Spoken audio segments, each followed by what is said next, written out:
So we're at Micro Center, and I didn't even know they sold PCs like this. This is actually really well built. It's the Lian Li ROG case. Really nice case. I'd love to build in. It's got a, all RGB synced up. Bits power fittings and blocks on everything. It looks like really nice. Really nice system. RGB RAM, pretty much the works. We're charging $6,000, I think, and it's like, I don't know, you could add it up, it might be worth it. It's pretty nice. The price insanity due to crypto mining.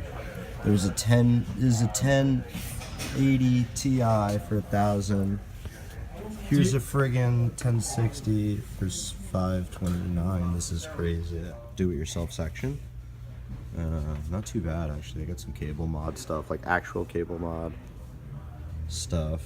I actually might consider trying these out. These UV RGBs, so you have the option of color. You also have in the ultraviolet light, so it's got 2 bands. That's pretty cool. Got 2 cable mod. They got their AIO sleeving kits here. That's pretty cool. Let's actually see those in stores. And we're in the water cooling section. Look out. My favorite section, one of definitely the mice. Pat, what'd you get? It's G-Skill mouse. This is pretty dope. Open it up quick. It's got add-ons, kind of like the rat hat, similar tool to the rat. What was it, 40 bucks? Yeah. Not bad for 40 bucks. No. This concludes our Micro Center journey. Yes. What a fantastic time. Fantastic day at Micro Center. Actually, I lie, it was depressing because of those graphics card prices. Super sad.